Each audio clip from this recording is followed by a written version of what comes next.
Hey, it's Conrad Thompson, and you're listening to Grilling JR with the voice of wrestling, Mr. Jim Ross. Jim, how are you, man? Conrad, I'm pretty good. I've had my football weekend was in the toilet. My Sooners got embarrassed, but never give up the ship. And, I've become a pretty good Jags fan. Oh, it's over here. And they're a lot better than they were ever since I lived here. Yeah. And I'm happy for the Con family, and I'm happy for the city of Jacksonville because it has invigorated this community, and I think that's great. You see more Jaguar merch and all that stuff. It's just kind of cool to be a part of right now because nobody really knows where we're going to go. We're Right. 2-2, but I think we're going to be okay. We've got a good coach, Yeah, you do. fundamentally sound, good coach.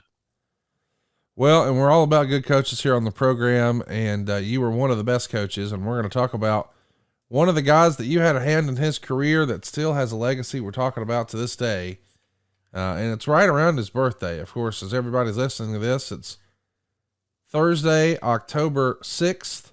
Well, this coming Sunday would have been Eddie Guerrero's birthday. October 9th, 1967.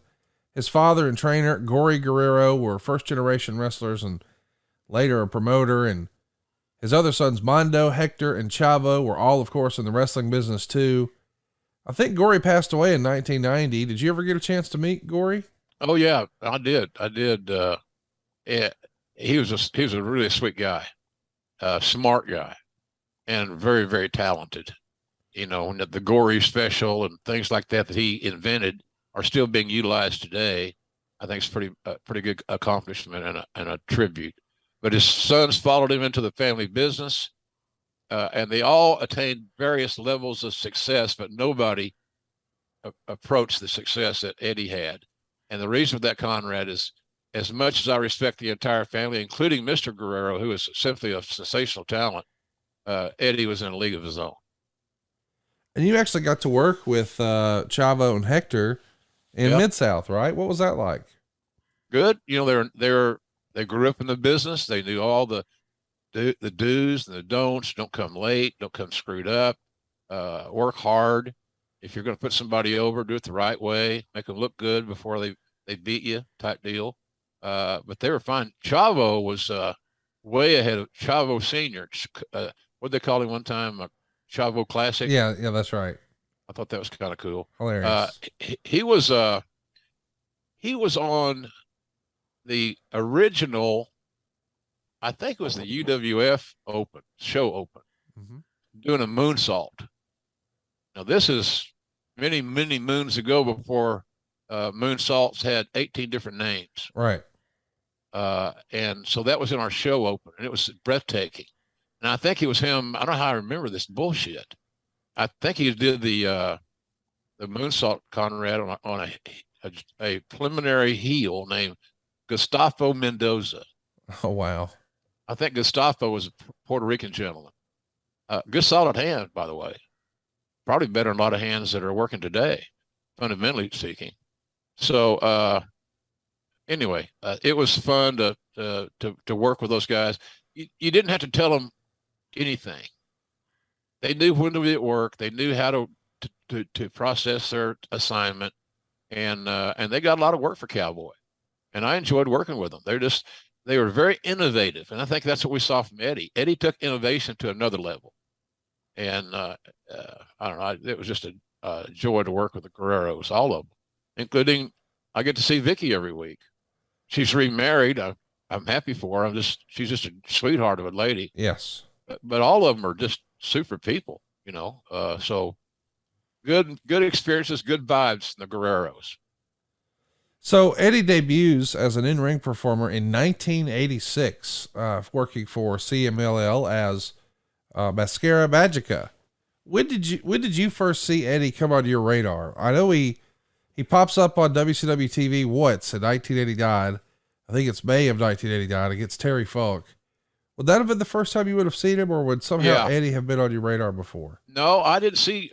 Cowboy was not a major fan of CMLL, and other Hispanic organizations.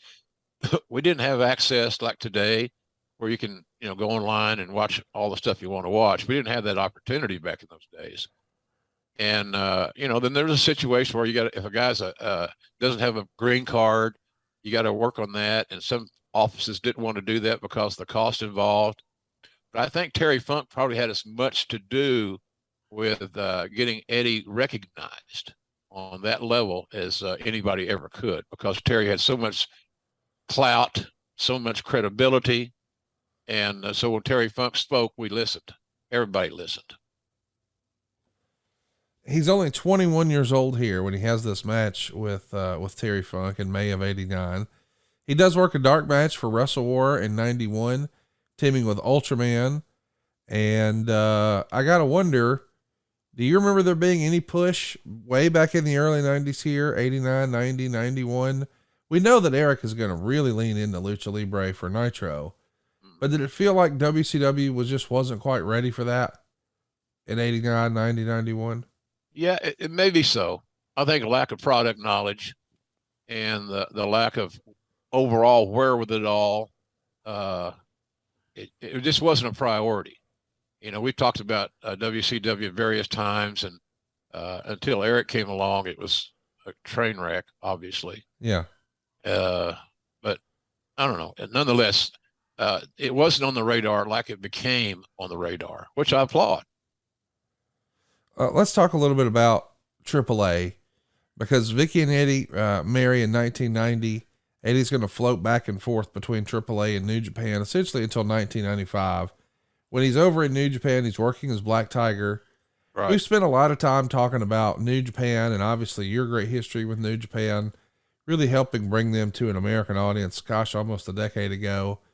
But AAA, or Tripla, as it's called below the border, we don't really talk about a lot on this program. What was your impression of the Tripla presentation and Mr. Pena and the whole promotion?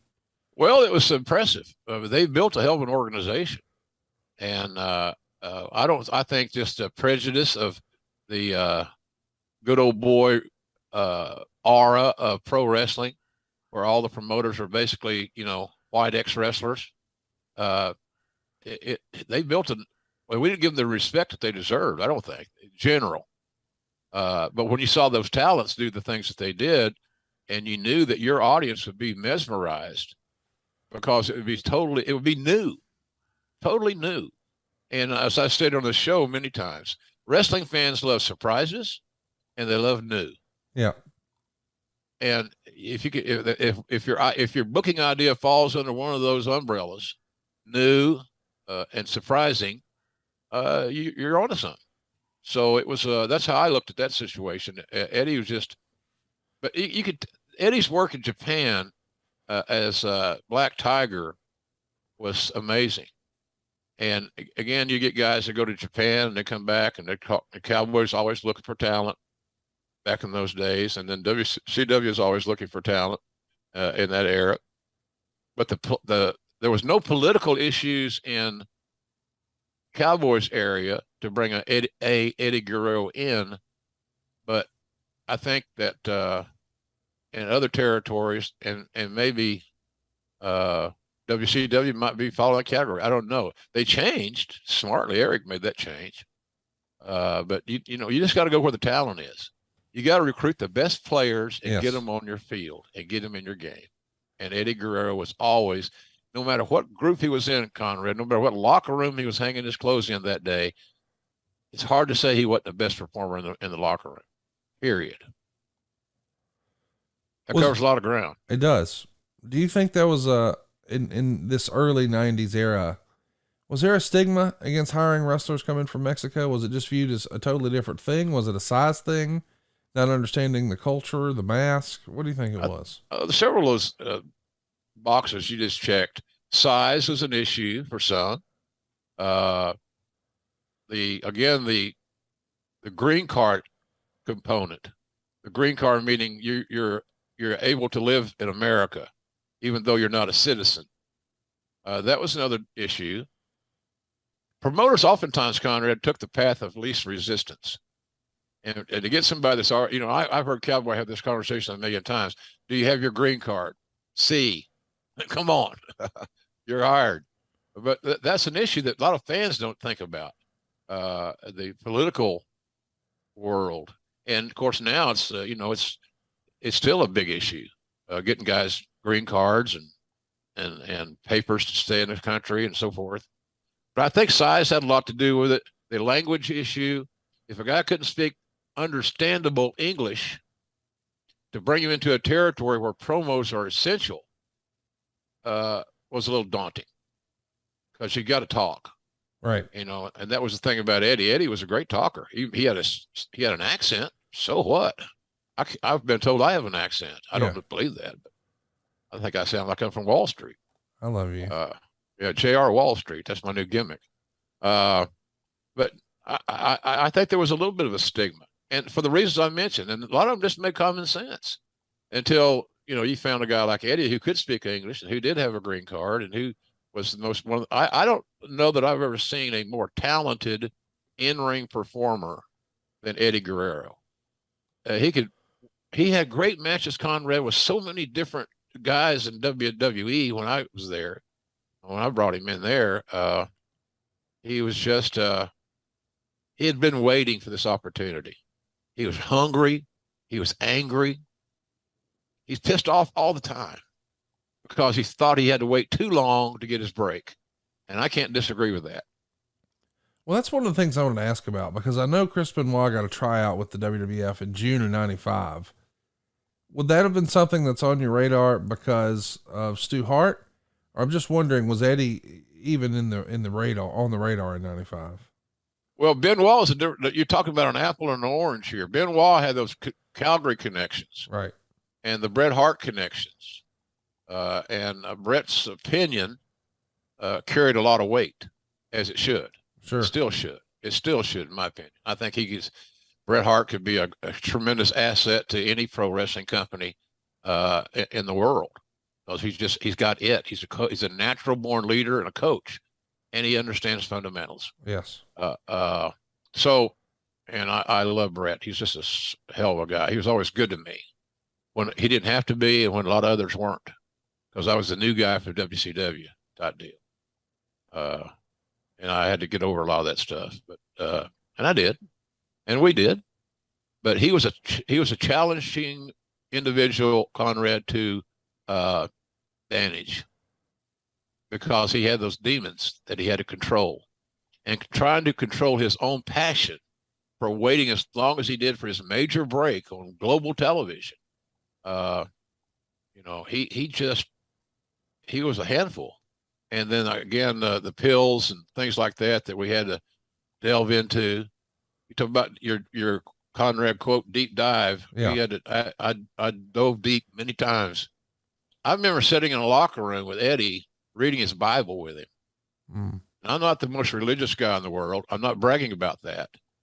I believe in a higher power, and I'm not going to go into all that stuff. But bottom line is, to me, that's where I could help him find some solace.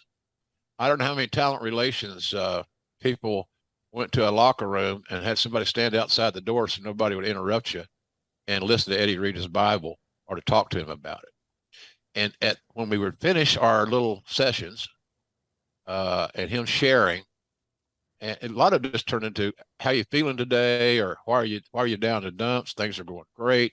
Your match last week on Raw was unbelievable. It wasn't enough.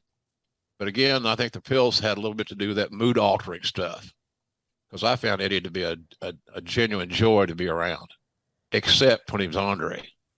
That's what I can't remember who told me this one. It might have been Benoit. It's either Benoit or Guerrero, Benoit or Malenko, Dean Malenko. He said, Eddie could be challenging to manage, JR. And I said, I've grown to know that.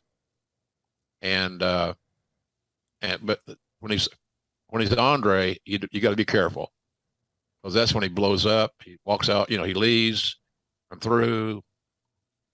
That was, I guess, either a different pill or drinking. I'm not sure. So you didn't want to. Dealing with Andre Eddie was a daunting task. Well, he makes a big splash during a very brief run in '95 in ECW.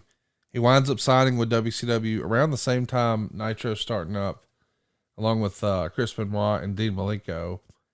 It's interesting to me that all three of these guys are in ECW, aka low key WWE developmental, but they wind up going to the WCW side of things. Do you think Vince just, his viewpoint of what a wrestler was or what he was looking for, they didn't check certain boxes? Or how do these guys wind up, sort of slipping right through your fingers on the WWE side of things from ECW over to WCW? 5'8", 5'9", 5'10", lack of knowledge, product knowledge. Vince didn't watch wrestling. I see. He watched very little. I would take tapes. I want to hire this guy, or I'm going to hire this guy, or I hired this guy. Once my track record and talent relations started getting established and we had a little success on some of these guys we were signing, he trusted me. Right. And when I said, when I brought, Malenko and Benoit and Eddie was a separate deal. Saturn, I brought them all to Vince's house, and they look like little kids going to the counselor's office. They're small, and that's what the first thing Vince said when they left. I like these guys. They seem to have a lot of passion, but goddamn, JR, they're small. Mm. And I said, but they wrestle bigger than they are. And Vince, as long as you've been in the business, you know exactly what I mean by that. Buddy Rogers was 5'10". He wasn't a bad hand. Right. I'm told. Yeah, he did okay. He did okay. Dick the Bruiser was 5'8". Did all right. Yeah. Hung around a while, made a couple of bucks. So I said, there's exception to all these rules. Yeah. And that's why I think that they're a fresh face. They're going to push that. They believe that their opportunities are now, and that they have waited long enough to come to WWE, which is the Mecca at that time for sure. So I want to hire him. And he said, and we hired him. So, but Eddie came in a separate deal. We always knew that the three guys I just mentioned, Benoit was the number one draft pick, so to speak. And Dean Malenko, I thought they all came together, and then Eddie left, and you brought him back after the drug stuff. That might have been. Yeah. It might have been Conrad. Yeah. You know it better than I. Okay. That could be a fact. We liked all four of them, obviously. Sure. Eddie was a little harder to get along with. Right. He drove a little harder bargain. He wanted more money, and so we got him his money, and we got him hired. So, but I think you're right about that. It's been a long time. Yeah, it has. And I'm an old fart. Well, the jump happens January of 2000. Was Jericho making the jump in 99? Did that sort of lay the groundwork here for these guys to make the jump, do you think?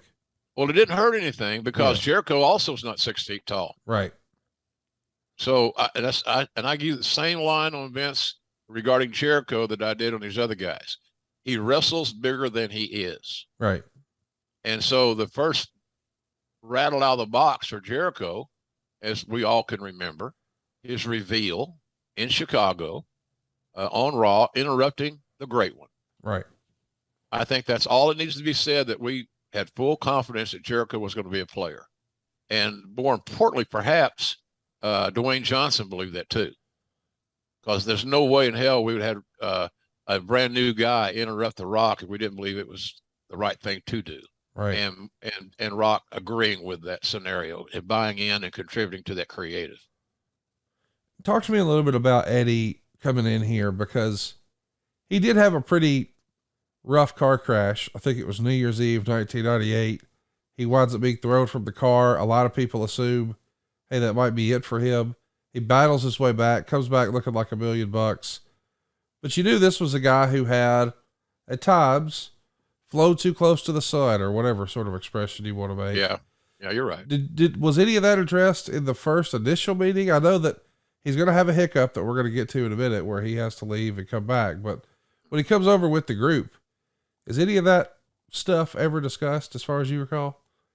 Well, just in general, I would never talk to Eddie about his personal issues in front of those other three guys. Right. Or vice versa. No, or any combination thereof. They knew, all of them knew, and all the talents I hired knew we have a drug policy. Right. So here's what it is, no secret. And so, adhere to the policy and everything's cool.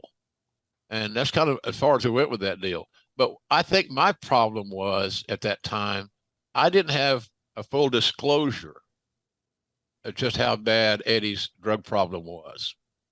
I hadn't heard a lot of stories from the road, the way he went crazy here. He tore up a Marriott room, blah, blah, blah, whatever. I didn't have that info, or if it even existed. So, but it was easy to see who the cream of the crop was in that group of four guys. And that includes Benoit, who I have great respect for as a wrestler. Eddie was in a different level, totally different level. The stuff he did with Chyna, Conrad, we'll get to that stuff, but he just could have just on his feet. He could be funny. He could be dramatic. He could be mean. Could be he's so great. He's a great baby face. So much charisma. So Eddie was so special in that regard. I'm glad we're doing this show about him today. There's really not been a time in the business I can think of where four major players jump ship all at the same time. Of course, here in January of 2000, I guess the most recent thing we could think of in this era are Hall and Nash leaving the WWF and going over to the WCW side of things. From your perspective, did this feel as big to have these four talents come in your direction a few years later? Well, pardon me. Sound like you, Connie. Sorry about that. That bad cold. You gave me a cold on the radio. What was the question again? Well, just talking about the impact of these four coming in from WCW. How would you compare that to Hall and Nash going the other direction? Well, I tell you, it's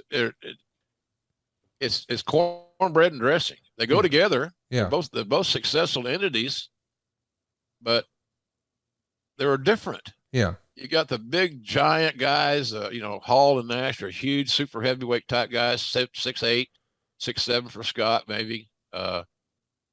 Kevin's right at 7 feet. They're different. If you're recruiting them, you're not recruiting them to play the same position that you would those four Radical guys. Just not. They're different wrestlers. They're going to play different positions. They're going to fulfill a different spot on the card, all in hopes that they will get to the top of the card. And we had a good idea who we thought would get to the top of the card at some point in time, and happy to have them on the team and roll with them. Well, of course, they make a big splash here, January 31st, 2000. They're the focal points of the show. They're going to align with Cactus Jack, so they're going to be presented as baby faces. And the next night, they do a SmackDown taping, and unfortunately, this is where we would see Eddie Guerrero suffer an elbow injury doing the frog splash. Boy, you want to talk about... Broke my heart. Oof, bad luck. Broke my heart, yeah. Man. I was doing the commentary on that match, Lawler and I believe. And I knew when he hit, it was bad news. Now, how bad? I'm not a doctor. I can't do a diagnosis. If I could, I'd diagnose how long your quarterback's going to be out, and mine too. Yours has probably got a better shot of getting back in than my guy, because they're going to be real careful on concussion protocol, and they should. I get it. I don't sound like a football goof, which I am, but let's keep that to ourselves here, folks. I felt so bad because I knew, and this is selfish in a way, I knew that I had to face him, Conrad, when the show was over. Yeah. I had to go to his side and help and prop him up, for lack of a better term, and assure him that his job was safe. And it's funny, I had the same conversation with several guys, including Benoit, when he hurt his neck and had surgery. So he was out. I made the call in the surgery to get him a surgery so that he would be fixed permanently and not a temporary solution. And to do that, he had to be out almost a year. And to be able to pull that off, he had to be paid. Right. So at least we had that going for us in that regard, taking care of the talent. Very, boy, I hate to hear you think about that Eddie thing. He just was so distraught. He just thought he'd worked all his life to get to the WWE, WWF, and now I'm done. So, because he didn't know how bad his arm was hurt. He just knew it was hurting real bad. So that was a huge setback for him. Mentally, as much as tough. He was tough as anybody we had. and would fight anybody we had. Eddie was tough now. And he was fun to be around sometimes. If you, let's see, you're on the other end of the argument. But I that elbow thing was just, it's like, God dang, we all saw what we had. His electricity, his explosion, his charisma, his athleticism, all those things were right before our very eyes. And he was new. He was relatively young. So, and then this happened. It was just heartbreaking. All right, boys, welcome to Fresh Ball Fall. It's the season of pumpkin spice and making sure your crotch looks nice. That means sipping cider in a fall breeze, using the Manscaped products to trim your balls with ease. That's right. Today's show is brought to you by Manscaped, a company here to make sure that your foliage isn't the only thing shedding its excess leaves. Heck, even Mother Nature knows it's time to lose the excess clutter for fall. Join the 6 million men that trust Manscaped worldwide by going to manscaped.com for 20% off plus free shipping with the promo code Jim Ross. Now, whether you're brand new with us or you're already a Manscaped customer, let me tell you, you can use the crown jewel to care for your family jewels. I'm talking about that Platinum Package 4.0. Now, with this glorious package, you can align your entire hygiene routine in one fell swoop. Inside the 10-part Platinum Package is everything you know and love about the Performance Package, plus some shower goodies, including to elevate your grooming game to platinum. The Lawnmower 4.0 body trimmer, the Weed Whacker, it's going to take care of your nose and your ear hair. And how about this? We're all talking proprietary advanced skin safe technology. You can protect your delicate parts and holes. Both are waterproof, so you can keep scaping, even as the weather's changing. And in addition to shaving, you can now completely upgrade that shower routine. I'm talking about the Ultra Premium Body Wash, and maybe my favorite, the Ultra Premium 2-in-1 Shampoo and Conditioner. You're going to be feeling hydrated, smelling fresh. And don't forget that aluminum-free Ultra Premium Deodorant. That's right, aluminum-free. And no, it's not pumpkin spice. It's cologne quality fragrance, Daddy. But a favorite here on the show, especially if you're Jim Ross, you get a little older, the boys hang a little lower. How about the Crop Preserver Ball Deodorant? How about the Crop Reviver Ball Toner? AKA the Tony Schiavone and Jim Ross of your grooming routine. Boys and girls, they've got it all here, this perfect package 4.0, including a new set of Manscaped boxers, the Shed travel bag. It's the perfect package. Get the Platinum Package this fall. All these products are guaranteed to be hits for your daily bits. Come on. Go to manscaped.com. Get 20% off and free shipping with the code Jim Ross. That's 20% off with free shipping at manscaped.com when you use the promo code Jim Ross. Manscaped, clear out the leaves. It's your tree trunk's time to shine. Manscaped.com. Promo code Jim Ross. Well, as the story goes, of course, everyone remembers that the Radicalz wind up losing their first match here in the company. But Meltzer would say even back then, they somehow wound up doing a tag match anyway, and Guerrero, in delivering a frog splash, appeared to have seriously injured his elbow, and it took him 15 minutes to get him out of the ring, causing him to lose a match he was scheduled to win, making the newcomers 0-2 against the WWF stars. They did some mic work to try and redo the stipulations for Triple H and Benoit in a non-title match, which went as originally planned with a ref bump, and Triple H tapping out to the crossface, but no referee there to see it, and then all coming back to get the win using a pedigree. The second night, by all three losing the WWF talent, it buried the group that went in with size and interview strikes against them. Boy, and I guess that probably is going through your mind at least, when Vince was at least hesitant saying, man, they're small, and then one of their top guys gets hurt first night in. Even though you're trying to, encourage Eddie, hey man, hang in there, it's going to be all right. At least in your mind's eye, you got to be thinking, boy, Vince is going to think I told you so on some of this, is he not? Oh yeah, I figured it was going to fly back in my face. Yeah, I told you they were too small. Yeah. I told you they couldn't persevere and withstand the physicality of this brand and the bigger guys night after night. We don't have a roster of cruiserweights, nor are we going to. So I thought, as they said one time on I Love Lucy, you got some explaining to do. Yeah, because I paid those guys well. They got good money coming in there, and because I didn't want the money to be an issue with them transferring from one brand to the other. I didn't want that to be an issue whatsoever. So they all got paid decently, and with the pay system there then, they had a chance to make a whole lot more money than that. I remember hiring Chris Jericho, and I told him that I can't pay you what you're getting in WCW, but I can make you a whole lot more money.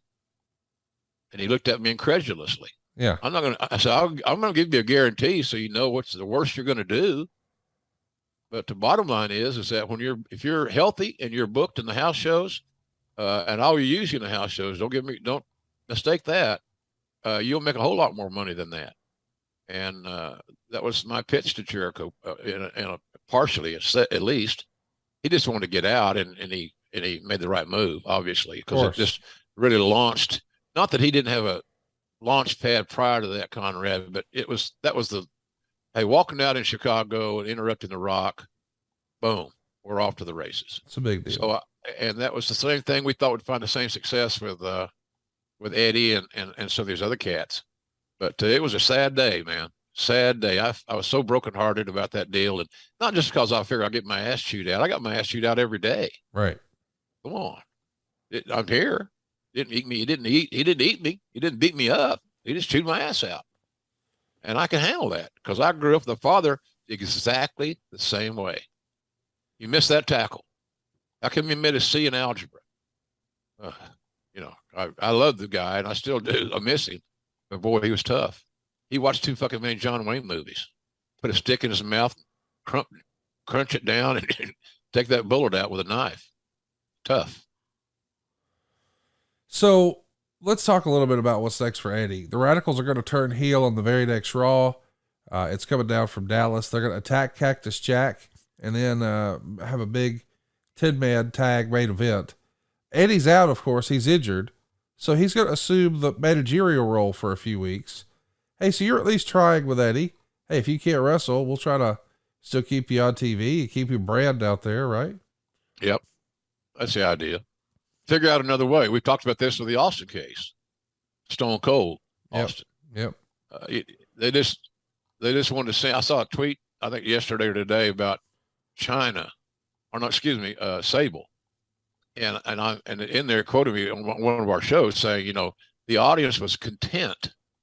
As a matter of fact, some giddy and some happy that they got to see her on television. Well, she's always presented in a very sexy, provocative way, and for our primary audience of males 18 to 34, 18 to 49, and all that stuff, they were cool seeing that attire and seeing this woman who was nobody had ever seen anything quite like her in pro wrestling to that point. And now you got a situation in the business where everybody looks very similar. Yeah, I think so. The great thing I like about Tony Khan's booking is that different body types get different opportunities. Yes, they're all fair. They're all there, but but he's open-minded to that. And I think we don't have like divas. We have lady wrestlers. Right. And I love that. And they have varying body types.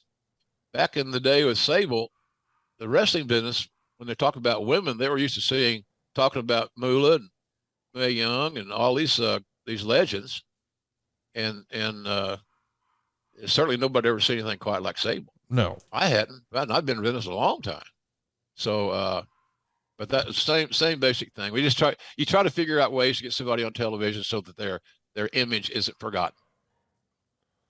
Well, the next day on Raw, we're going to see, or I guess we should mention before we talk about the night after WrestleMania, Eddie's back in time for WrestleMania at Anaheim, easy for me to say. And the Radicalz lose to Chyna and Too Cool at the show, and Chyna gets the pin on Eddie. And we know they're going to be a big part of a story moving forward. But in this era, a guy who has, to your point, a chip on his shoulder, worked his whole life. He's finally at the big dance. This is the big opportunity. Yeah. First night in, injures himself.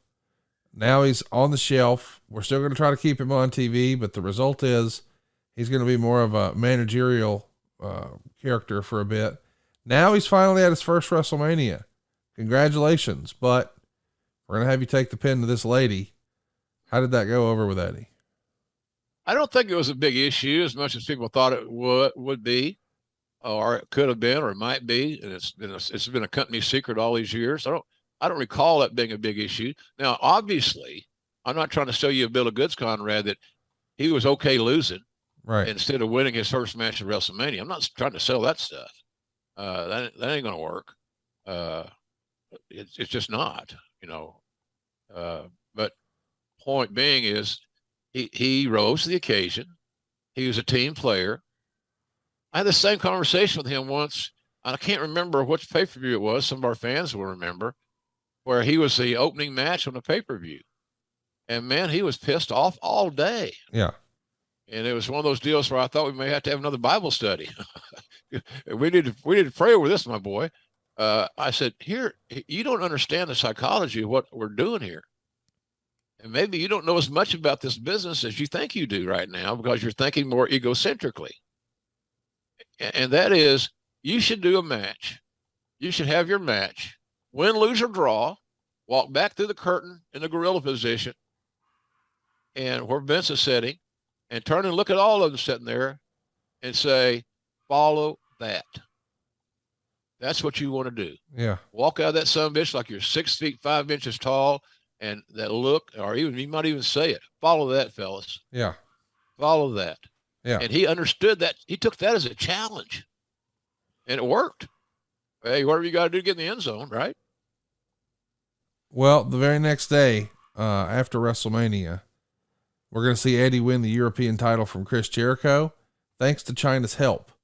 And this is where we really start the whole Latino Heat Mamacita storyline between the two. And man, I don't think anybody expected that to be as awesome as it was. I think it was a pleasant surprise, quite honestly. And a lot of talents, a lot of male talents specifically, would not have gone for it because it was so much of the unknown. And they also knew that they're going to have to be competing for the spotlight with a female. Sounds like it's antiquated, and it is. It's not that way now, thank goodness. But then it was a little challenging. But Eddie could handle it. He had so much confidence in his own ability, and it also allowed him to demonstrate a side of him from an entertainment standpoint and a verbal standpoint that he had not gotten that many opportunities for. You know, when you're a masked man in Japan and you don't speak Japanese, you're not getting a lot of promo time. Just not. So I was pleasantly surprised with it. And what made me think it might work is after about one or two outings, I saw that Chyna and Eddie were having a lot of fun together. And more often than not, when talents are having fun and they buy into the creative concept, and more importantly, they contribute to it, you got a shot. You got a shot there. And we realized we had a shot there, and it got over more than certainly I realized it might. There's so many fun moments, during this era we see for the first time. The lowrider being driven to the ring, Eddie at the Playboy Mansion. Was it a challenge for Eddie? We've heard a lot about, like, Rick Rude didn't like the idea of having Bobby the Brain Heenan as a manager. And that, to me, just blows me away. Like, what? He's one of the greatest talkers of all time. But from a Rude perspective, yeah, but it takes away from me, and I can talk, and I don't need him. I get that. Now you've got Chyna, who's become one of the biggest stars in the entire company, and Eddie's going to be paired with her, which I could see how he would be, on the one hand, excited about. It's something creative. She is a big star. But at the same time, he probably feels like, wait a minute, is she going to be the star and I'm standing behind her, or do you have to navigate that with him at all? No, it was never talked about. It was not an issue. They became a unit. Yeah. They became a pair, and being great workers that Eddie was, he understood his role. Everybody's got a role, Conrad, in the business. Everybody's got a role. Like right now, people say, well, JR, why aren't you on Dynamite? Well, because the decision was made to help we want to build Rampage. We want Rampage to grow. And I want to be one of the guys that helps Rampage grow. I enjoy doing that show. I don't have a problem with it at all. We got a lot of live rampages coming up on Friday nights on TNT, and I'm excited about it. I've done 1 hour shows, lots of them, probably more than anybody else working in the business right now. And I've done 2 hour shows, as you well know.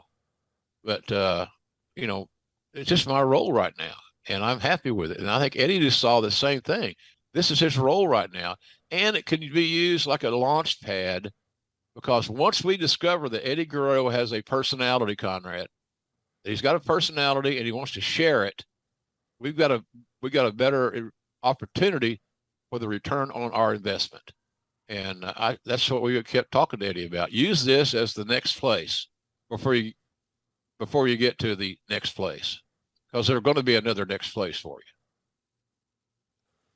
So Eddie and Chyna are going to split up in storyline after Guerrero accidentally pins her in a triple threat match to win the IC title. And then he's caught in the shower with 2 of Godfather's ladies. This, don't get me wrong, is very much sports entertainment, but it's really one of the first times we get to see Eddie display this amazing charisma.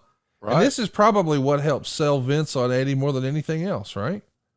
Well, yeah. I mean, a lot of guys that were that were Eddie's buddies, were not shocked that we were discovering this amazing personality from this gifted worker who happened to be 5'8". Okay. And I, in my conversations with Eddie, and talking about his brothers working for Cowboy, and, just breaking the ice, and him being impressed that I had a working knowledge of his father, things like that. We bonded in that respect. And that's why this is such a emotional show for me, because Eddie and I, we bonded. Right. And we went through some rough waters together, Conrad, I'm telling you. So, in any event, it's, I just thought that his work with Chyna opened everybody's eyes that we got a player here. And we know we got a wrestling player. We know he can do more than anybody we've got in the roster if called upon. But he was just so gifted, and some of those gifts had never been unwrapped. So the Radicalz get back together, and then Billy Gunn defeats Eddie Guerrero for the IC title in November of 2000. We're going to see Eddie take some time off for a hamstring injury, and it feels like he's kind of floundering for a bit, but he does win the European title from Test at WrestleMania 17. And Malenko said in WWE's Eddie documentary that he, Benoit, and Saturn could see a real problem with Eddie starting to develop around the spring of 2001. And they even said they pulled you aside at a TV taping to tell you about it without Eddie's knowledge. Right. And I'm sure that, there is a contingent of our listeners who would say, oh, they're snitches.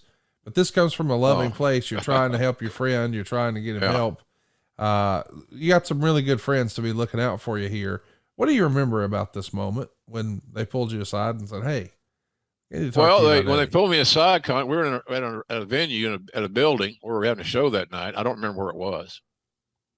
And we need to talk to you. So my mind went automatically to talent relations guy, and they're not happy with their pay. So, I was like that dog that's been hit in the head with a club. When you see your owner pick up that club, you kind of go someplace else, or you start cowering down. And, but they told me what the reason was for our conversation at this point in time.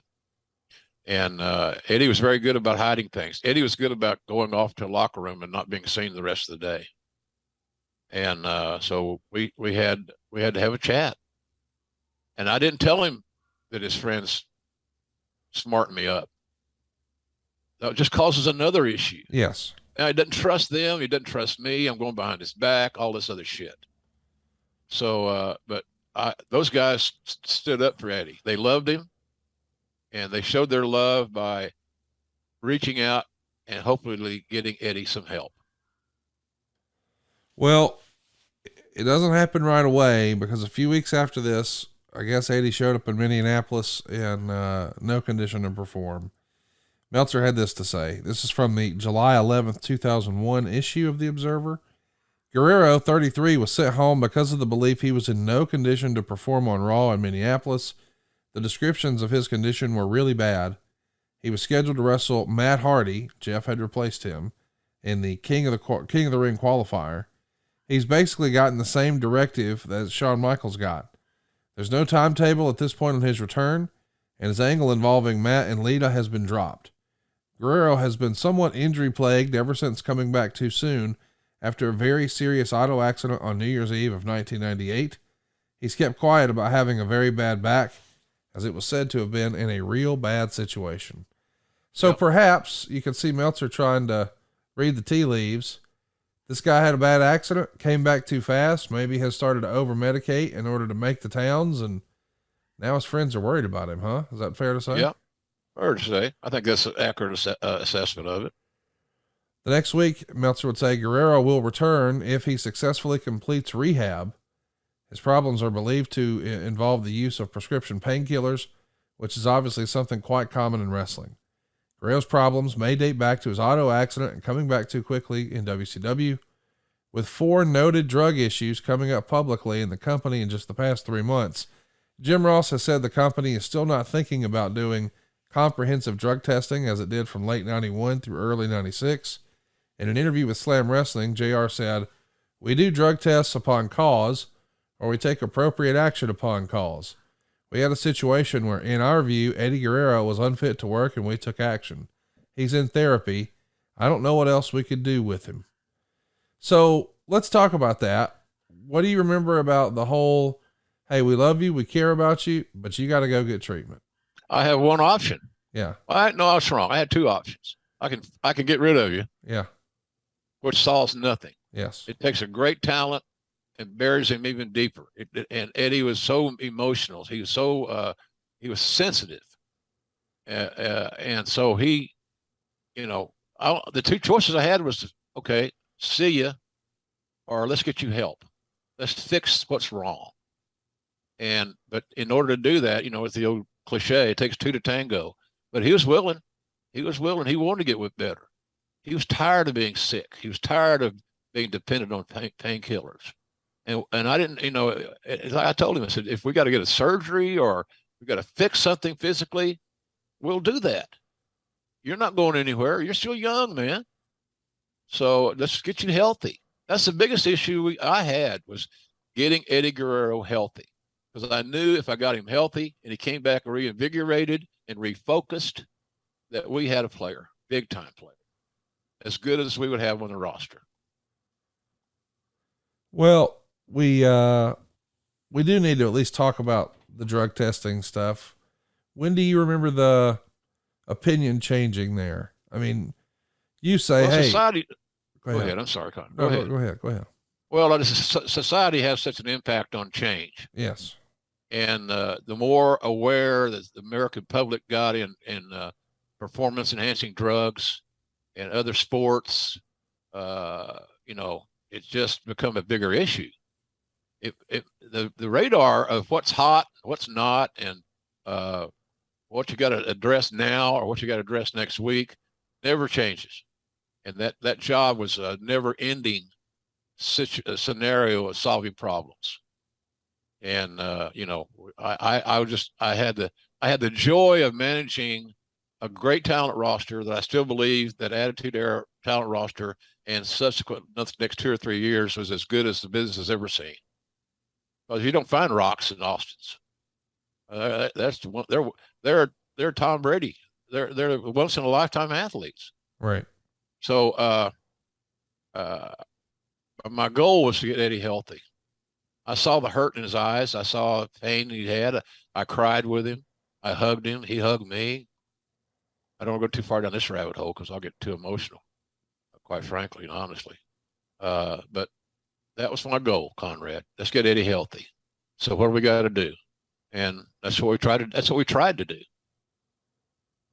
Let's talk about what's next for Eddie. Unfortunately, he's being set up to return to TV November 2001, but it doesn't happen. He gets a DUI. He has an auto accident at 3:20 in the morning on November 9th in Land Lakes, Florida. 2 days later, he gets the call. Johnny Ace is cutting him loose. Supposedly, he had a $250,000 a year downside guarantee. Meltzer speculating was a 3-year contract. And that's a wrap. Meltzer would say he had flown into Cincinnati after his arrest and worked the Heartland Wrestling taping on November 11th in Jefferson, Indiana, talking earlier in the day with WWF management, at which point Vince McMahon had not yet made a final decision. He was given the news and flown home late the next night. It's the third termination in recent months due to drug or alcohol problems, following on the heels of Brian James, who we know as Road Dogg, and Brian Lawler, who we knew as the Grandmaster Sexay. So, boy, it feels like you guys have to set an example here. You've clearly drawn a line in the sand, but folks are dropping like flies. Is this when you started to think, man, maybe we do need to implement some testing or? Yeah. Okay. Yeah. We got burned enough. Yeah.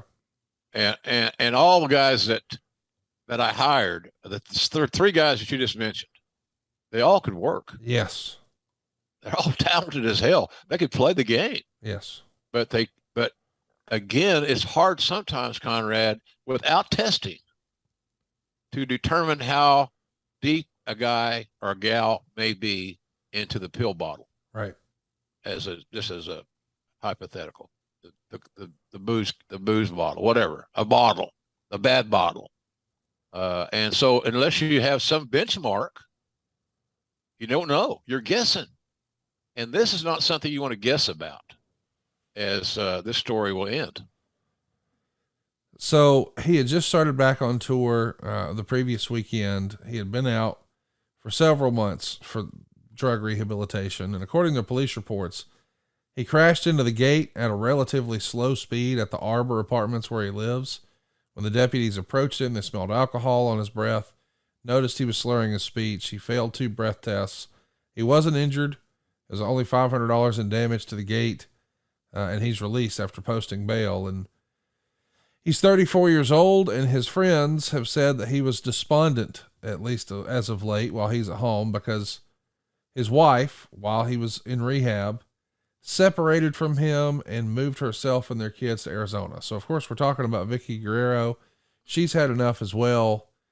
Yeah. This is not a good time in his life, and really it's a testament to Eddie, because this could have gone the other way, Jim. Yeah. Could have known. Oh, yeah. Yeah. And the over-under might have been take the over. Yeah. He ain't going to make it. Right. Vicky did something very brave, very courageous. Take their 2 beautiful daughters and get about as far away from Florida as she could. And she knew Eddie better than anybody. And I'm just saying to you that I think she did what she thought was right. I can't disagree with her. Maybe that was the wake-up call that Eddie needed. I don't know. But she made the only call with 2 little girls that she believed that was the right thing to do at that time. It was heartbreaking for everybody involved. It's tough, man. He's publicly admitted to being manic depressive. He unfortunately developed a reputation for being addicted to pain pills, Vicodin in particular. And that all came from an auto accident that we talked about in WCW. That's according to the Observer. Did you feel like, with the benefit of hindsight maybe, or maybe even you knew at the time, me releasing him right now, it's not necessarily just wink, wink to protect the company, but we might be saving this young man's life. That's it. Yeah. That's it. Yeah. It's no simpler than that, Conrad. Yeah. That's exactly what my goal was. I said it here several times. My goal was to save Eddie's life and to get Eddie healthy. We knew what we had when he got healthy. We knew what we would have. You know, everybody gets it, but it's going to be somewhere along the way. He's got to participate. You got to contribute, and you got to try, and you got to want to be clean and sober. And of course, the jury was out. We're not sure he can do that right now. Let's talk about what he does for the next few months. He wrestles for Ring of Honor. He wrestles for Ian Rotten's IWA Mid-South, World Wrestling All-Stars over in Australia, even some shots in New Japan. Did you have some sort of a path for him to return? Are the marching orders, hey, Eddie, we'd like to see you do this for that long and then we can talk about coming back? Or do you give him some sort of path to work his way back? Yeah. Clean and sober. Yeah. Through testing. And, that was it. So it's not complicated. Right. But we had to, again, we didn't have a particular benchmark based on our policy at that point in time. Gotcha. I'm glad that we changed the policy. You got to have a benchmark. Where are you? And now, I think any wrestling company that signs a talent should strongly consider pre-contract signing drug tests. And maybe they all do. I don't know this. I'm out of that loop, man. I just said you. But yeah, you just got to hope that you can salvage this guy. And luckily enough, it wasn't over. Are you touching base with him every so often? Is he calling you? What does that look like? Do y'all keep in touch? Yeah, it was sporadic, but I wasn't going to lose touch. Right. I didn't want him to think, okay, we got a drug-addled guy. We're washing our hands of this deal. We're done. That's it. We're done. I never did this. Yeah. Never. And on him anyway. So I knew how badly he wanted to be clean and sober. But boy, it was sure challenging for him. He had these, and what you mentioned, and that he had in his book, I think of what you said, his anxiety, yeah, his depression. There were medicines that he could take to address those issues, but you got to know that there are issues of this specific regard before he can get the right help and the right meds and the right everything. So it was boy, these brings back so many stories, so many memories. Nighttime conversations, early morning conversations. What are you talking about late at night with Eddie? Positive motivation for me. Words of encouragement. Yeah. Yeah, we still love you, and we want you to be healthy. And if you get healthy, we got things for you to do. And he just need to know that the door had not been slammed and locked. Keep the door cracked so that the guy's got some hope. And maybe that wasn't the right thing to do. I don't know. That was a choice that I thought was the right way to go. And Vince, luckily enough, in this respect, agreed with me. Yeah, clearly Vince saw that this guy could be more than even what he was, or he wouldn't have continued to get these opportunities. He does eventually get the opportunity to come back. I'm curious, before he comes back, do you guys fly him in to meet with Vince and everybody look each other in the eye and talk about what we're going to do differently, or is that not necessary? No, we did. We checks and balances put in place, and your responsibility is this. And there's no more gray area. There's no, what more can we talk about? What more can we do? It's up to you, Eddie, to get off this shit. Yeah. And get you healthy. And once we get you healthy, man, the sky's the limit. But I feel strongly that saving money is important. If it's not something we worry about now, boy, we are really going to worry about it later. And I want to help you get out of debt faster and do it with cheaper monthly payments. I'm talking to you if you're in a 30-year loan. Now is the time to take years off of your loan. We're routinely helping our listeners cut 5, 10, even 15 years off their loan. And you can do this without perfect credit with no money out of pocket. You've just got to start at savewithconrad.com. Wooooo Wings, a virtual restaurant concept from the man himself, the Nature Boy Ric Flair. Enjoy the legendary flavors and world championship wings by ordering with your Uber Eats or Postmates app. Wooooo Wings is now open in Nashville, San Antonio, Jacksonville, Florida, as well as Huntsville and Tuscaloosa in Alabama, with many more locations coming soon. Try the only chicken wings worthy of carrying the name of the 16-time world heavyweight champion. Tell him, Nate. Wings! Legendary flavors, world championship wings. Woo! Woo wings! Yeah! Woo woo! So he jumps at the chance to come back April 1st, 2002. He's back on Raw. He immediately wins the Intercontinental title from Rob Van Dam a few weeks later at Backlash. And he's back in the game, man. And we covered a lot of Eddie's 0-2 comeback a few months back here on Grilling JR. So check that out in the archives. But what a cool story to see him back up and running. He moves over to SmackDown in the summer of 0-2. And I think you only called 1 or 2 more matches of Eddie's career because of that. You guys just wound up on separate shows. Right. But obviously you're still working closely with him. But man, to think about all those great matches, it would have been cool to see you be the voice of more of those if given the opportunity. It would. I'm sorry, Connie. Yeah, it would have been great. It had been a dream come true. Because it's like seeing your kid graduate. You know, that's one of those days. You can't repeat them sometimes. But yeah, I'd like to have been in the SmackDown chair on that night, or him just be on Raw. Yeah. But SmackDown was a big priority. I mentioned earlier that Rampage is a high priority right now within the confines of AEW. Yes. We want to make this Friday night show good and build a loyal audience. And I think we're going to do that. I really do. I enjoy the opportunity. You know, I worked the other day. I did a show with Excalibur and Shivani, and I loved it. Just loved it. We had so much fun. And when you cut your roster of announcers down to 3, everything becomes more manageable. Yeah. You're not driving in so much traffic. So that was the goal there. And I bring that up because it's part and parcel to what SmackDown was. And Vince wanted to load up SmackDown, hence The Rock. And The Rock was on SmackDown. That was his show. Right. And so all of a sudden,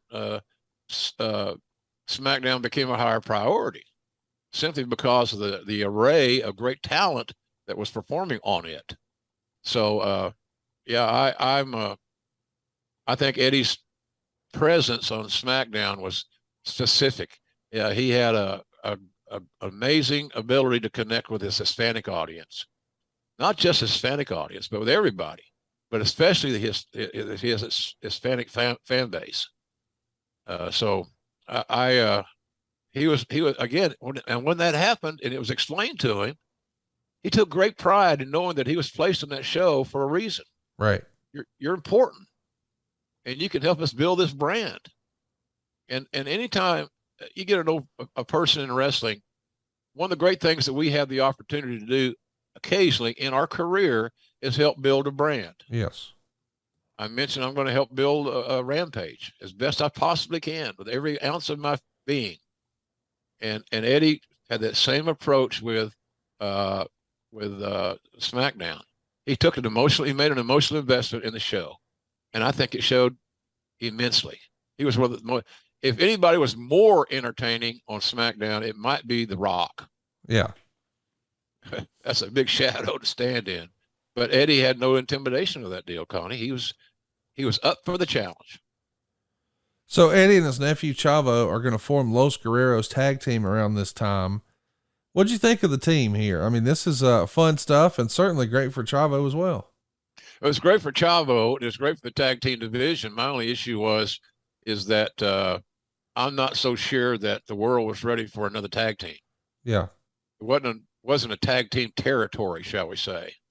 So, but they never had a bad match. Then of course the injury bug rears its ugly head once again, like everybody's snake bit in the equation. Well, they win the SmackDown version of the tag team titles at Survivor Series 02 from Madison Square Garden. And Eddie spends most of his time here as a tag team wrestler until the summer with Chavo, and then later Tajiri after Chavo tore his triceps. But somewhere around here, we start to say, hey, wait a minute. Let's pull this guy out of tags. Maybe it's time to strap the rocket to him. That was my thought. We know that Chavo's eventually going to turn on Eddie in early 04 and then lose to Eddie at the Royal Rumble. We know Eddie's going to win a miniature Royal Rumble on SmackDown to get a title shot. But just talk about how did the tide turn? Did he have to come back in and prove himself to Vince? Essentially. Yeah. Okay. Essentially, Conrad. It wasn't a free pass over all is forgotten. All is forgiven, but all is not forgotten. If that makes any sense to you. Yeah. So We were finally being able to unlock that combination to the heart and soul of Eddie Guerrero, and Eddie Guerrero realizing that the opportunity existed in real time to be the top guy in the territory, the WWE champion, was I just thought an amazing development. Amazing development. He was given yet another chance with the most prized possession that Vince had. Yeah. The WWE title. So it happens. I can't believe it happens. Brock Lesnar goes down at No Way Out in San Francisco. Yep. This is a big time match. One of the most famous Eddie Guerrero, certainly the most important match in Eddie Guerrero's history. There's been other big moments, many others, but man, winning the WWE title after being released not too terribly long before, overcoming all of that.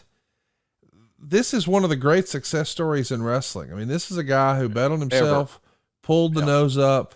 I mean, just a phenomenal story, but maybe the most unlikeliest story. You take a look at the type of size and performer that Vince really always went with, and they look more like Brock Lesnar. And now here's the guy we're actually calling the next big thing, but he's no longer the next big thing. He's the current big thing. He's your world champ, and Eddie's going to beat him. Yeah. It's like a movie, is it not, Jim? Oh, it is. And it's so, it may be to some fans in today that aren't familiar with Eddie's work. It may sound absurd, but I think I mentioned earlier, Eddie wrestled bigger than he was. Yes. And I think nothing proves that any better than what he did with Brock Lesnar.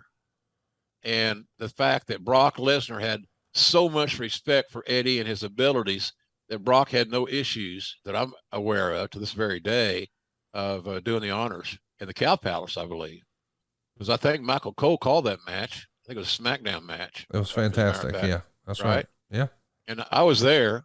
I was standing down in the shadows, wishing I was calling it, like a little ego guy. But I do wish I'd have called it. I mean, it was personal to me. Right. But that's not how the cookie crumbled in that respect. So, but he had a great series of matches with JBL. JBL 6'6". Yeah. Who else? He had other big wins over much bigger guys, all because he understood the concept of wrestling and how to tell a story. Around this same time, the company put out a documentary, Cheating Death, Stealing Life, the Eddie Guerrero story. And we know he's going to have, the book as well, but we're really doubling down on Eric's story or Eddie's story. Was Eddie comfortable telling the whole story, warts and all, about his seemed to be struggles with addiction? Yeah. Okay. He seemed to be, Conrad. I think he looked at it as something that could be perceived as cathartic. And, that's my take on it. I'm not aware of any issues that he had with it. And I'm sure if he had serious issues, I'd have heard about them. Right. It's such a great story. But behind the scenes, I want to talk about how he's dealing with the stress and pressure of being the top guy. Bruce has talked about on his podcast that he felt like Eddie maybe put too much pressure on himself, because once upon a time, the top guy was, whoever held the belt was to quote unquote get all the credit or all the blame. If business is great, it's all this guy's fault. He drew the house. If business is bad, it's all this guy's fault. He's the shits.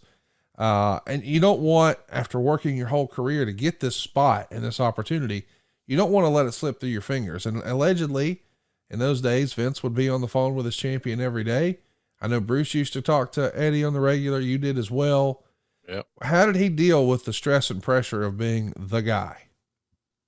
Challenging. It's a lot of responsibility to go on last, especially on a pay-per-view where they've seen everything seemingly. It's hard, and responsibilities are hard. Staying out of trouble for some people, hard. So I think he put a lot undue pressure on himself. If Eddie had just relied on his instincts and his natural ability to work a match, perform at a high level, never been an issue. but Eddie was not wound that way. He was wound tighter than a hat, a fiddle string. So, you know, I don't know how to explain it any better. He mentally was putting so much pressure on himself that he was making himself miserable by being the WWE champion. What a moment it was. WrestleMania 20. He's going to defeat Kurt Angle. It's a fantastic match. And there's a closing moment of the show. One of the more memorable moments of this era.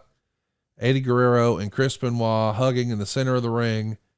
One is the champ of SmackDown. One is the champ of Monday Night Raw. The confetti comes down. It was a storybook ending for these two guys. Of course, that's not the end of their story, but nobody would have ever imagined that they would be in that spot. Would you agree? Standing in the ring in Madison Square Garden. Yeah. At WrestleMania 20. Are you kidding? Right. No. It's a good question, Conrad. I'm being an asshole. I'm good at that. No, I couldn't believe what I was seeing. Right. And I didn't know they were going to have a hug. So to me, it hit me especially emotionally hard, I'm trying to say. And I'm not a wordsmith. I'm a wrestling announcer.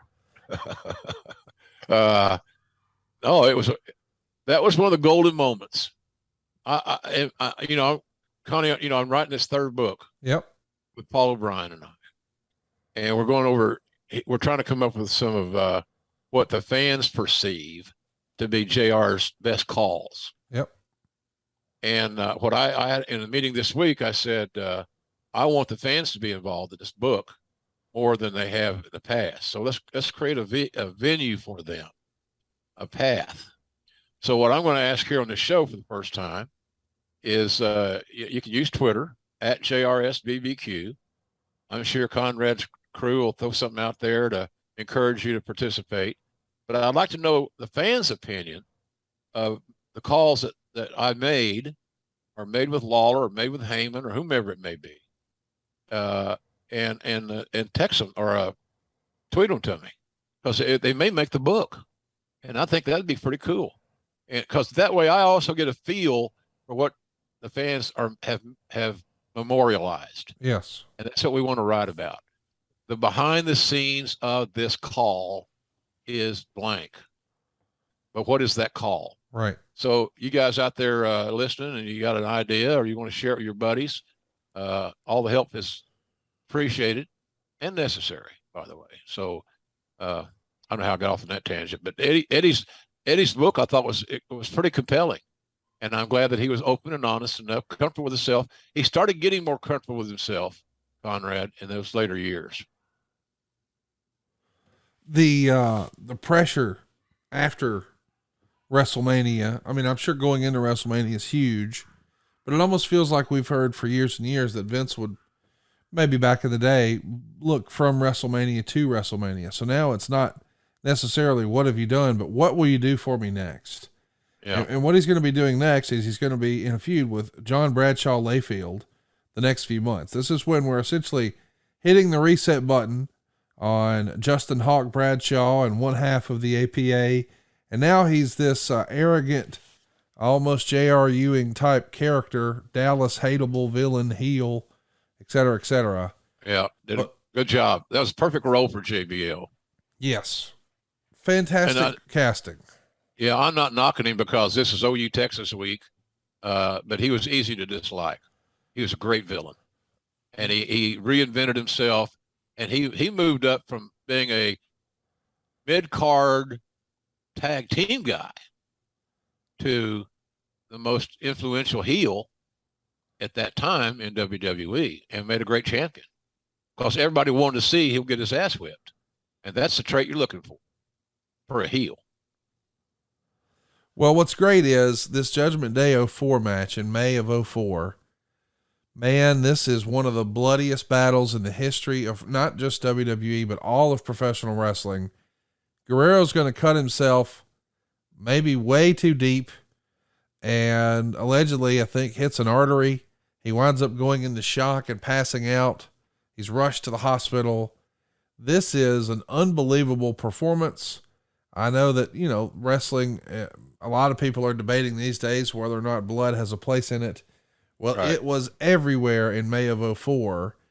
It showed you the lengths that Eddie was willing to go to tell a story, to get a match over, to be in the main event, to be the world champ. What were you thinking watching that back and saying, this is a lot of blood? Too much. Yeah. Too much blood. And I'm not knocking those guys. They had a great effort. They told a hell of a story. It was compelling. It was exciting. But I thought at the end of the day, and hindsight being 2020, that it was a little too much. It became, I don't want to say it became distracting, but it kind of took my eye off the prize a little bit. So let's talk a little bit about, what we're doing next, because before you know it, Eddie's going to lose the title to JBL the very next month on pay-per-view. Was it too soon? Did Eddie have more legs in him as a champ? Was he upset that the belt's coming off? Was it just time to try something new? Talk me through how he handled that and why. I think Vince's philosophy, Conrad, was to say that the undersized babyface is more valuable to us chasing the title that he once held than he is being chased. Was kind of the psychology of it. Now, there's a lot of ways to look at it. There are a lot of right ways to look at it, but I think Eddie being the challenger was not a bad thing. It kept him in the title picture. It kept him in good paydays. It kept him in house show bookings. A lot of wins out of that equation. So, but JBL, it's hard to say anything bad because he made a hell of a champion. Right. He did a good job. When you become the most hated man in a company, and your personality is driving it, because JBL looks so natural in his role that he created, he perfected, that it was seamless. You couldn't see through it, and so he was, again. I told this to Paul Heyman back in the late '80s. God damn, you're easy to dislike. Right. And which was meant, and he knows it to this very day, as a supreme compliment. Because you don't want to your heels don't need to have too many redeeming social qualities other than being badasses or great athletes. It's unfortunate that we don't get to see him flirt with more world title opportunities, but boy, he's got maybe the most sports entertainment story of all coming up next. In 05, Eddie and Rey Mysterio start a feud that people are still talking about. Dominic is allegedly actually Eddie's son. And of course, this was famously born out of the time where Eddie was honest about writing in his book that once upon a time he and Vicky were separated. And what if, and boy, in these crazy wrestling stories, what if one of your best friend's sons was actually your own? They have a ladder match at SummerSlam with custody of Dominic at stake. Vicky Guerrero is introduced into the storyline really for the first time here. I know that this is maybe not something that the Cowboy would have done, or maybe so. Personal issues draw money. That's what they like to say down in Memphis. If he could put an ass every 18 inches, he'd be all for it. What'd you think of this creatively? We're going to involve, families like this. Well, I had mixed emotions, I thought it might become too soap opera-ish for my personal taste. But the great thing about it was the payoff. The payoff was that ladder match. My God in heaven. Eddie Guerrero and Rey Mysterio in a ladder match. How do you beat that? Where are you going to see that again? Right. And what's the reason for this match? Well, it had a great reason. It had a wonderful stipulation everybody could understand. And it let two of the greatest workers in the world, in Eddie Guerrero and Rey Mysterio, go out there and do their thing. I don't know. I don't have any idea who the agent was for that match. No clue. I'm sure somebody might know. But my sense is they let Eddie and Ray write the music and let them roll. They knew what they could do. They knew what they wanted to do. And it was just a phenomenal ladder match. As good a ladder match as I can remember seeing. It's a fantastic match, especially with the benefit of hindsight, knowing that Dominic's in the company now and him and Ray are still doing their thing. And boy, as time went on, maybe the biggest blessing of this whole rather silly angle is Vicky Guerrero. I don't think anybody would have guessed she would have been such a phenomenal character, But this is how she's introduced, and man, she became a Hall of Famer in her own right, and it all happened right here. Another star was born, Conrad. Vicky had, again, we didn't know that Vicky had the acting chops, right? The showbiz chops that she had. How would we know? And so we realized she did, and she became a beloved character in WWE, just as she's a beloved character right now in AEW. I'm so glad that we have her in our company because Vicky's mature, she's remarried, she's happy, she's healthy, and she gives a lot of counsel to the ladies of AEW. And I really respect her for that because, you know, it's tough. It's tough counseling people that don't understand the business, perhaps as they will eventually. She's just a terrific in our company, and I love her for that. So she's unselfish. She's just like Eddie was, in the sense of being unselfish. Eddie's selfishness was to himself and staying and getting high, eating those Vicodins like they're goddamn M&Ms. Yeah. So let's talk a little bit about the unfortunate circumstance of learning that we've lost Eddie at only 38 years old. We talked earlier about Minneapolis. Well, unfortunately, his life ends there as well. November 13th, he's found passed away in his hotel room. I think as the story goes, his nephew Chavo discovers him. You're not on the road at the time. I don't think you're suffering from or recovering from your colon surgery. Yeah. How do you hear about Eddie Guerrero, this guy you spent so much time with? Man, we lose him brushing his teeth. I'm not so sure that Bruce didn't break that news to me. You know, Bruce and I are working together, and gosh, you look back at when we started working together, it was 30 years now in today's time. But I think maybe Bruce told me. I was that surgery was rough, but it wasn't nearly as rough as getting that news. I'll go through another surgery if I didn't have to hear that. It was just heartbreaking. We were ready. 38 years old, Conrad. My God, you know, you and I got old clothes. 38 years old, probably. Yeah. It was heartbreaking. There's no other way to describe it. You just wonder why things end the way they end sometimes, and sometimes there are no answers, and that's what's tough. You don't know the answer. But I think it was if I remember correctly, I think that's another thing that helped change things there at WWE is guys getting full physicals, blood work, and all these things to make sure their heart's good. So through some of these tragedies, and God knows they were tragedies, some good came out of it because the testing and, Eddie looked great. He was feeling good. No problems that I'm aware of. And as I said, if there were, I would have heard about them. So, but it's just, it caught up with him. And I think wrestlers today need to take more care of their health and don't think they're bulletproof and invincible. That's my take on that deal. Every company should have a process in place, and I think the big ones do, to make sure they monitor the health of their talents. There's nothing more important in any wrestling company. There's two words: talent and television. I learned that from every boss I've ever worked for. It's all about talent and television. Let's talk about the Eddie tribute show. What'd you think of it? Don't remember anything specific about just the idea of doing tribute shows to wrestlers. Are you for it? I mean, I'm not against it. Yeah. They're done in a classy way. They're not done to shoot an angle. Right. If they're done to honor the memory and the contributions of the individual that's passed away, no issues here with me.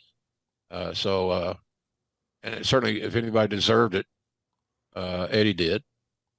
And, it's just so sad that, and I wanted to be more involved in that whole process, but I was healing. I had 13 inches of my intestines taken out. Right. This wasn't no Mickey Mouse, arthroscopic toe surgery. This is serious stuff. And I thought I was in my little wife, Jan, and I heard her tell somebody, she said, I think he's going to die. and man, that sobered my ass up. But it was just my DNA. It was just the way it was. But man, I really missed. I didn't get to go to the funeral. It was tough. Yeah, I have in my notes here that you were unable to attend the funeral. Of course, you're still recovering from surgery. So you have, I think, Dr. Tom read something on your behalf. Is that right?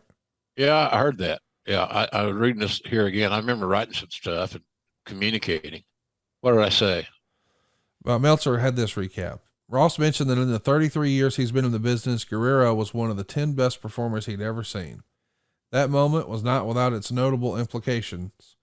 Ross asked Pritchard, who the WWE had fired, to read his thoughts instead of one of the McMahons or Laurinaitis. Vince talked about his passion, and in the end, said Guerrero was a master craftsman. It's just hard to imagine, man, going to a funeral for a fella who's just 38 years old, who had so much in front of him. I know you weren't there, but it's got to be one of the toughest, saddest moment, man. I wanted to be there. I couldn't travel. So that's how that went down. I appreciate Tom Pritchard stepping up and reading that statement, because it meant a lot to me to be represented in some shape, form, or fashion. Because everybody that knows me knows if I had been healthy, I would have been there front and center.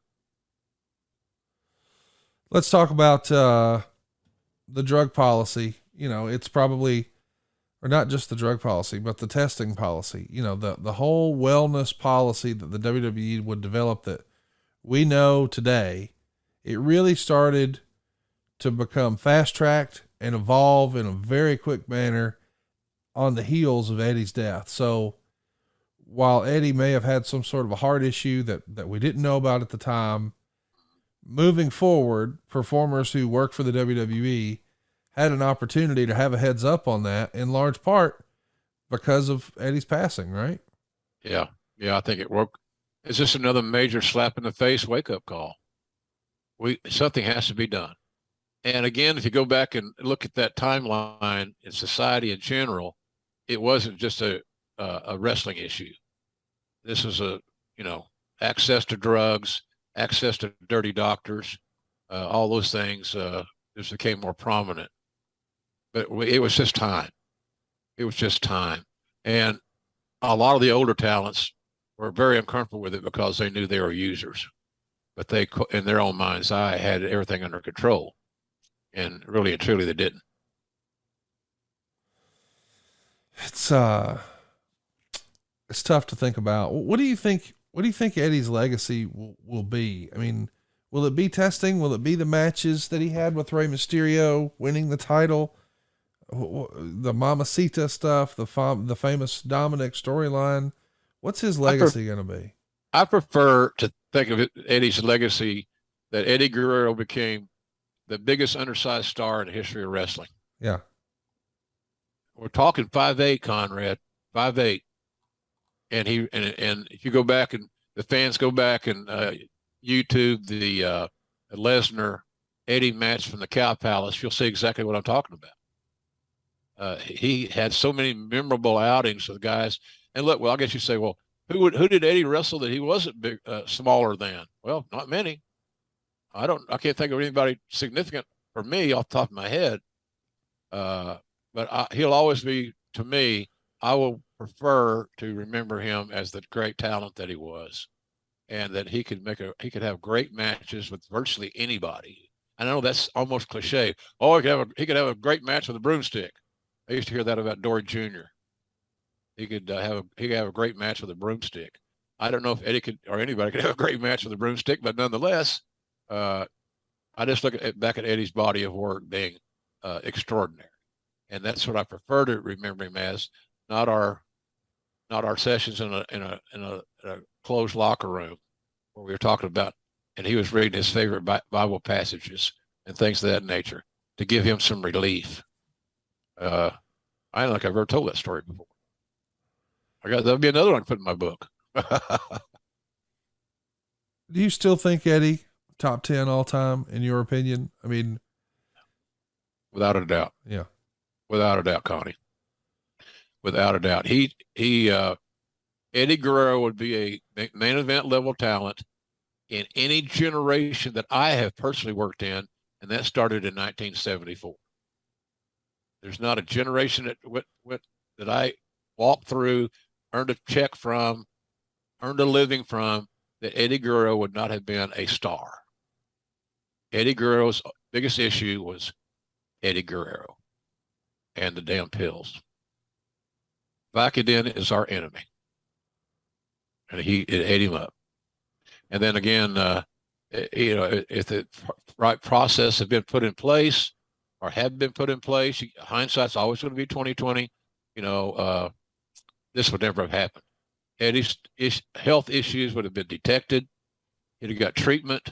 He'd have got the right medication, the right doctors, everything. If we had known. And again, I mentioned this earlier. So important to remember. Until there's processes in place, it's hard to measure someone's addiction. And that's kind of where I see this thing here with Eddie. If we had known the seriousness of his health and the condition that he was in, things would have ended a lot differently. Let's get your opinion on the storylines that followed. When Eddie passed away, they started to do some storylines about Eddie posthumously, and that's been criticized. I understand it, using it as a motivation for Ray to win the world title and win the Royal Rumble and overcome the obstacles. I can get behind that. But when you have the heels come out and say, and again, they were scripted to say this, Eddie's in hell. Yeah. I don't know about that, man. I know about it. It's shits. Yeah. As my granny would say, it's even worse. It's the drizzling shits. Yeah. I didn't like that. And I thought it was like creativity. There's a lot of ways you could use this whole matter, make it about Ray and not about Eddie. Yeah. But that's not how it went down. So I wasn't comfortable with that personally.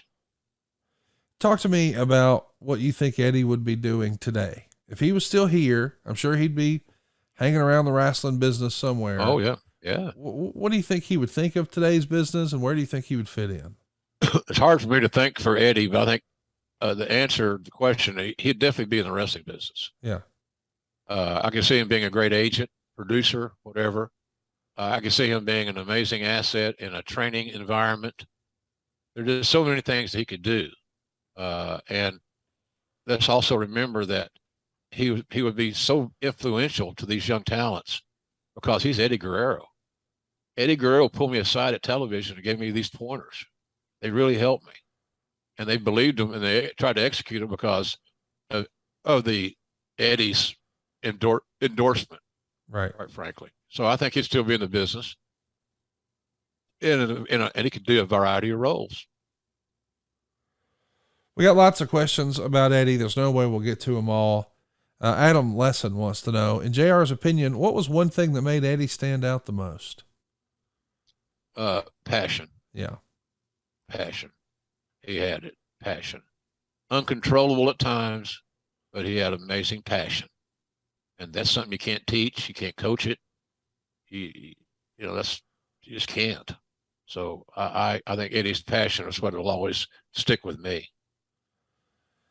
Instagram, a wrestling historian, wants to know, in an alternate timeline, how would you have booked Eddie Guerrero versus Shawn Michaels at WrestleMania 22? That is the match that supposedly Shawn Michaels wanted. And, it's been described by Bruce Pritchard that he often saw Eddie Guerrero as a Hispanic Shawn Michaels. What a match that would have been. What would you have done had it actually happened? What would mean? What is a finish? Yeah. I mean, do you think this is something where Eddie's a heel, Shawn's a babyface, vice versa? You know, what would have been the ideal circumstance to frame up these guys on the biggest stage of all? Well, hard to say. Probably I'd go with Shawn at that time. Yeah. At that time, and there's ways to look at that, skin that cat where Shawn would do the honors and work to an amazing return. You can't have a bad equation matching Eddie Guerrero and Shawn Michaels. The least of my worries is the finish, and then finding out the dirt behind the finish. It's just not right. Conic. That'd be a great problem to have. Yeah. What a problem. Hey, what if you want an hour draw? Yeah. I'm just saying. People are rolling their eyes now. Oh, geez. Hey, Eddie Guerrero and Shawn Michaels are two guys that if you were worried about keeping your attention for an hour, don't worry about that. You're going to be fine. Talk to me about Lindsay's question here. Knowing how close you were with Chyna, how much did she love working with Eddie? Was she hesitant at first? How did they both feel about the storyline and it ending? Well, you know, over the years, I developed a real strong relationship with Joni. And a lot of it was out of necessity, personal issues, you know, all these things that affected her mindset. But she really enjoyed working with Eddie because she trusted him. And Joni learned a lot about wrestling from, of course, Triple H. But she learned a lot about her craft from Eddie Guerrero. Because Eddie stopped what he was doing to help make sure she was up to speed so that they both as a unit would look better. Right. And so I think that I always thought that they just got along great. They were backstage, they'd laugh, they were kidding, they get their script or whatever the ideas, the bullet points, and read it and start laughing and enjoying it and looking forward to executing it. So I think Joni was blessed to be in Eddie's life, and vice versa, quite frankly. Matthew Prong wants to know, did you ever talk to Benoit about Eddie's death? Probably. I don't want to sound like this is just a throwaway.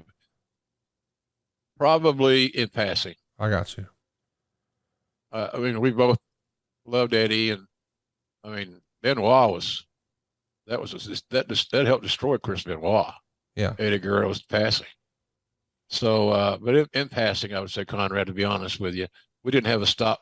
We didn't have a big meeting or let's go to dinner or whatever. Benoit just wasn't that kind of guy. And he knew my sentiments and I knew his, and that was enough. One last question. Francis Reyes wants to know, when you had to release Eddie the first time, was that the hardest person you ever had to fire? And if not, who was? No, it probably was, because I saw greatness. Yeah. I saw one of the greatest pro wrestlers in the world that we're about to lose if we don't get our arms around his problem.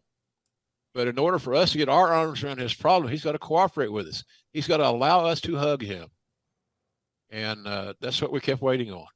So, yeah, that was probably the toughest, because I had such an emotional investment in him. And there are others. There's really plenty of others. If I stopped and thought about how do you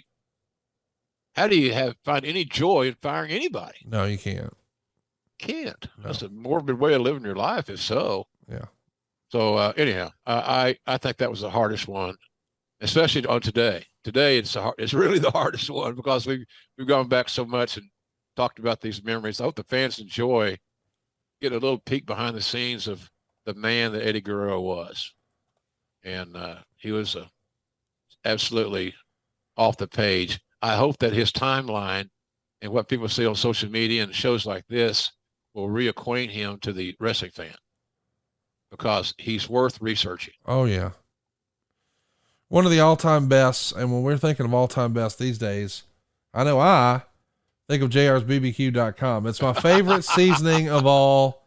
They got the sauce, they got the ketchup, they got the mustard, something for everybody. Right, Jim? You bet, man. This is good too. We're caught up on our orders. I think, I'm not going to say this many more times. I was told just a few hours ago that we are days from the hot sauce being out there. And I'm sure that Conrad's network of outlets will have a mention of it somewhere along the way when they get the official word. Oh, as soon as we know, yeah, you can check us out at JR's BBQ on Twitter. Of course, you can obviously follow us on the at JR Grilling Pod. Anywhere, right. All of our social. As soon as we know that hot sauce is in, not only are we going to be talking about it, I'm going to do some cooking videos and use it. And I want you to send an extra hot bottle to Eric Bischoff. Light his ass up. He likes hot sauce, right? He loves it. Yeah, I'll get him a bottle, no problem. It's funny because I went to a Mexican restaurant with him and Silva once, and Eric ordered roasted jalapenos. And they don't sell those, or it's not a menu item, but I guess they do sell them. So anyway, Eric thought they were delicious, so Silva decided he'd be cute, and he ordered one too. Uh-oh. Silva could not hang. Eric is the king of the hot stuff, Bubba. Did the hot stuff make Bull Ramus tap? Buddy, he was miserable. It was hilarious. You would have loved it. Can you imagine being around his house about 12 or 14 hours later? No thanks. Oh, Lord God. I would have said, Bull, you got to get a hotel room for a couple of days. Yes, at least a couple. Yeah, and drink all the Metamucil that you can. Because we need to clean you out, boy. Yes, we do. Check it out, boys and girls. JR'sBBQ.com. That all-purpose seasoning, man, it's the gift that keeps on giving. I brag about it every single week, but it's because we love it. I had some last night. I'm going to have some tonight. It's a regular part of our routine, Jim. Thank you, Connie. I appreciate it. Appreciate your support, too. That's what brothers do. They support each other. Yeah, that's what we do. Hey, and again, a quick mention. If you got an idea of a match that I called somewhere, anywhere along the journey that you remember, or you would like more information on, or write a story about, hit us up on at JRSBBQ on Twitter, Facebook. I'm on Facebook. I'm trying to think of what else, what other scam I'm on. He's everywhere. Just look for JR's BBQ. We want to know about your favorite JR moments, your favorite matches. What would you like a little more detail on? And next week, we're throwing you guys the key to the show. So if you want to ask Jim Ross a question, well, that's easy. Ask it on Twitter at JR Grilling. That's at JR Grilling. We're going to do Ask JR Anything next week, and these are always fun, are they not? Yeah, and they're unpredictable.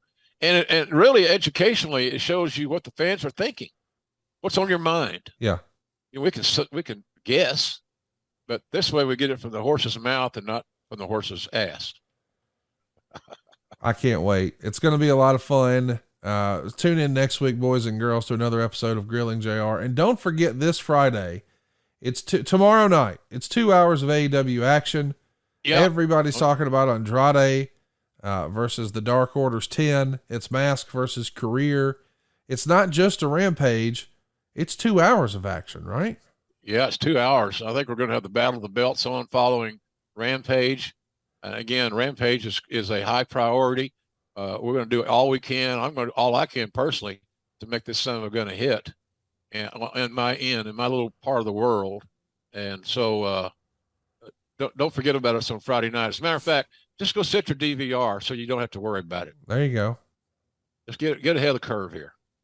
Conrad, thanks for plugging JR'sBBQ.com. I always appreciate the business, and we're trying to, it was a hard summer with all my man Stephen Link had almost died, and we got behind on orders.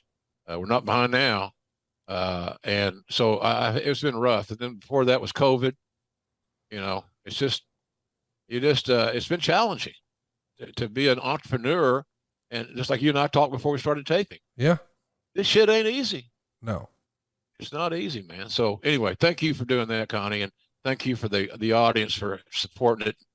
Get those orders in. If there's ever any issues, nobody has a problem contacting me on Twitter. Message me or whatever. Complain to me.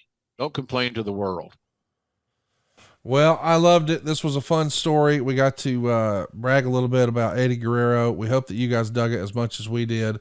And we'll be back next week, man. Going to have a big time letting you guys have the keys to the show. Check it out. Ask JR Anything right here on Grillin' JR with the voice of wrestling, Mr. Jim Ross. Thanks, Connie. Thanks, everybody, and beat Texas. Roll Tide.